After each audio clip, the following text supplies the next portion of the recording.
You get home from work and immediately collapse onto your bed, scrolling your phone just to escape the dull weight of the day around you. And then, almost without meaning to, you scroll past posts from people who seem to have everything figured out. Money, love, the freedom to do whatever they want, whenever they want. And suddenly you look back at yourself and feel completely drained. You wish just for a moment that you didn't have to think about any of this anymore. You don't want to die. Not at all. You're just tired of having to keep existing at this pace day after day with no clear finish line in sight. The world around you looks at that tiredness and slaps on convenient labels. Lazy, undisciplined, unmotivated. People tell you to go outside, move your body, stay positive, just push through it. But here is the truth nobody says out loud. This was never about willpower. There is an actual mechanism in your brain that is quietly draining you, hour after hour, whether you notice it or not. In this video, you'll understand exactly why you feel stuck, even when you already know what you're supposed to be doing. And more importantly, you'll walk away with a real way out of it. First, you need to call this thing by its real name, because naming the thing that's draining you is the first step toward taking its power back. In psychology, this state has a clear, clinical name: existential exhaustion. Picture yourself as a smartphone for a moment. On the outside, the screen looks off. Everything appears calm, normal, under control. But deep inside the system, there are roughly 45 heavy apps running silently in the background all at once. One app is worrying about money. One is stressing over peer pressure and what people think of you. One is carrying unhealed wounds from years ago that never fully closed. Others are quietly running in the background just trying to keep up appearances, being a good child, a good partner, an outstanding employee. Every single one of them is draining your battery, second by second, whether the screen shows it or not. That is exactly why sometimes you can be sitting perfectly still on the couch, doing absolutely nothing, and yet feel as exhausted as if you had just finished running a marathon. The human brain was simply never designed to handle the sheer volume of information and pressure that defines modern life.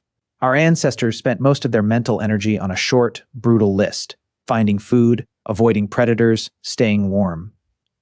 Research out of Cornell University suggests the average adult today makes as many as 35,000 decisions in a single day: what to wear, which route to take to work, how to word a reply to an email, whether to keep scrolling past a piece of unsettling news. That is an enormous, relentless load placed directly on your prefrontal cortex, a load that evolution has simply not had the time to prepare us for. When the prefrontal cortex, your brain's center for logical thinking and self-control, gets overused day after day, decision fatigue sets in. At that point, your entire decision-making system essentially goes on strike. That is exactly why, by the end of a long day, even a simple question like, "What should I eat tonight?" can suddenly feel unbearable, enough to make you want to cry or snap at whoever asked. Having to choose, to think, to stay present in your own life becomes too much to carry. You're not just tired from the big dramatic things in life. You're tired from thousands of tiny, invisible details quietly piling up into the total weight of an entire existence. And from here, things start to branch into something more complicated. At some point, you notice something inside you has genuinely shifted. The way you experience life simply isn't the same as it used to be. Psychologists have a name for this state too: anhedonia, the reduced ability to feel pleasure. It isn't exactly sadness. It isn't the sharp kind of pain that makes you cry. It's something quieter and, honestly, more frightening than that. It's emptiness. The reward system in your brain, the circuitry responsible for producing dopamine, has been overworked for so long that it now responds sluggishly to almost everything. Think back to the things that used to genuinely light you up: a new movie release, a night out with friends, a text message that made your heart beat just a little faster. Now you look at all of those same things, and nothing happens. Logically, you know they're supposed to be fun, but your body simply doesn't release that familiar spark of excitement anymore. You're not necessarily sinking into full depression, but you don't feel like you're really living either. You're just drifting. Wake up. Do what has to be done. Go home. Get in bed. Repeat. Some nights you turn on a show, watch for 10 minutes, and then turn it off again. Not because it's bad, but because you simply don't have enough emotion left inside you to keep engaging with it. You start to feel like an actor reading through the script of your own life without actually feeling any of the lines. And the most painful part of all is this: you start to genuinely miss your old self. The version of you that knew how to feel excited about tomorrow, that could feel hopeful without having to force it. And when you can no longer feel joy easily, your nervous system starts hunting for other ways to survive. It begins searching, quietly and instinctively, for safety. This is exactly where certain behaviors show up. The kind of behaviors other people are quick to label as laziness or a lack of discipline. Have you ever spent 3 hours straight scrolling through mindless short videos, feeling guilty the entire time for wasting the hours away? Or rewatch the same old sitcom for the 10th time, even while your list of new shows to try keeps growing longer and longer? People around you might say, "You're just being lazy. Go outside, try something new for once." But they don't understand what's actually happening underneath. Psychology explains that this kind of behavior isn't laziness at all. It's an unconscious defense mechanism. When your nervous system is exhausted from the endless, unpredictable variables of daily life, it starts craving something that is 100% predictable instead. You rewatch an old show because you already know exactly how it ends. You already know which character delivers which joke at exactly which minute. There are no surprises, no plot twists, nothing that challenges your already depleted emotions. It's a completely safe zone, built entirely out of familiarity. The same logic applies to doom scrolling. You know rationally that you're wasting time, and yet you still can't seem to stop. You put the phone down, and mere seconds later, you're picking it right back up again. Now let's talk about one of the most painful parts of this whole state: relationships. People caught in existential exhaustion often get trapped in a suffocating loop. They desperately want to be understood by the people around them, and at the very same time, they instinctively shrink away from the idea of having to explain themselves to anyone at all. You see a message pop up from a close friend. "How have you been lately? Want to grab coffee sometime?" For a person with a full tank of energy, that's a simple, warm invitation. For someone dealing with existential exhaustion, that same message can feel like a genuine threat to the little energy they have left. Your brain instantly starts running the math. If I go, I have to shower, get dressed, drive there, sit down, force a smile, talk about my own life, and worst of all, actually listen closely to theirs and show real interest. You don't hate your friends. You still love them deeply. But replying to that one simple message right now feels as heavy and exhausting as writing a 5,000-word essay from scratch. So you choose silence instead. You leave the message sitting there, unread. Or you reply 3 days later with something short and vague. "Sorry, I've been really busy lately. Let's catch up another time." Slowly, without fully meaning to, you start pushing away the very people who care about you the most in a kind of quiet, calculated withdrawal. And that isolation, in turn, creates its own overwhelming wave of guilt. You lie in bed staring at your phone, feeling like a bad friend, an uncaring son or daughter, a distant partner. You already know you're isolating yourself. You already know that this loneliness is slowly eating away at you from the inside. But you would still rather sit with that loneliness alone than take on the added weight of anyone else's emotions right now. Your energy tank is already completely empty. There isn't even a single drop left over to give to anyone else, no matter how much you might want to. Here's something that might genuinely surprise a lot of people, though. If an outsider looked closely at your daily life, they might not see anything wrong with it at all. And that is the real tragedy hiding underneath all of this: being far too good at pretending you're okay. Because life doesn't pause for exhaustion. You still have to pay rent. You still have to eat. So you wake up anyway, get dressed anyway, put on a little lipstick or fix your hair, walk into the office, greet your coworkers, hit your deadlines, laugh along during small talk at lunch. You might even end up being the one who sits and listens patiently to everyone else's problems, offering thoughtful advice along the way. From the outside, every single indicator reads green. She's doing great. He seems totally fine, and nobody ever throws a life raft to someone who looks like they're already swimming just fine on their own. But nobody sees what happens the moment you get home. The instant that front door clicks shut behind you, the smile drops instantly, like a stage curtain being cut loose all at once. Your whole body seems to collapse in on itself. You can't even find the energy to change out of your work clothes. You fall onto the bed, staring into the dark, slowly realizing that every last bit of energy you had for the entire day was spent performing a single ongoing role, normal person. And wearing that mask over and over again, day after day, slowly wears down your soul from the inside out. It teaches your brain a genuinely painful lesson, that your pain apparently has no place anywhere in the real world. Society rewards visible productivity. It does not reward the invisible, exhausting battle you fight with your own mind just to get out of bed each morning. So then, how exactly do you survive the days when even breathing feels like a chore? When being told to simply try harder already feels like far too much to ask?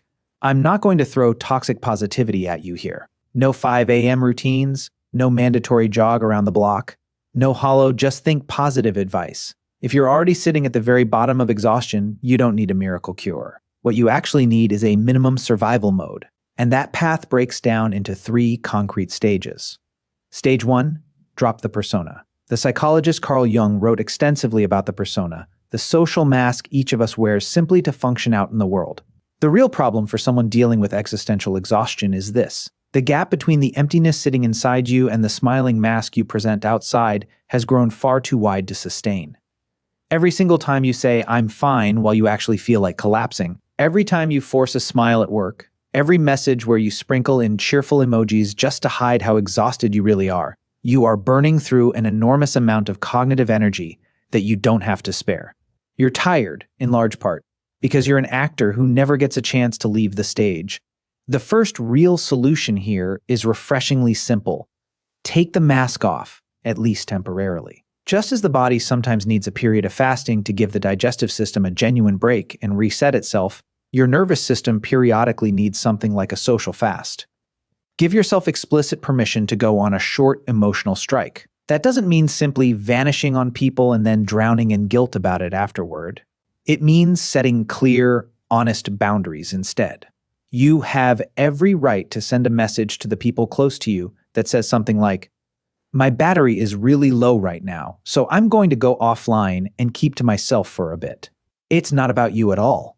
I just need some space to breathe." Being honest about your exhaustion, out loud, removes the constant pressure to keep pretending you're okay. After 8 p.m., try switching your phone to Do Not Disturb. You are not obligated to be available and responsive to the entire world 24 hours a day. You don't have to be a great friend, a perfect partner, or a high-performing employee every single moment of every single day. The truth is, the world will keep spinning just fine even if you personally pause for a few days. Right now, your only real job is to survive. Stage 2. Set up a zero-decision protocol. We've already talked about how your prefrontal cortex is quietly getting fried by something like 35,000 decisions every single day. To actually recover from that, resting alone isn't enough. You need to temporarily turn parts of your life into an autopilot system instead. The goal here is straightforward. Reduce the sheer number of decisions you have to make each day down to as close to 0 as realistically possible.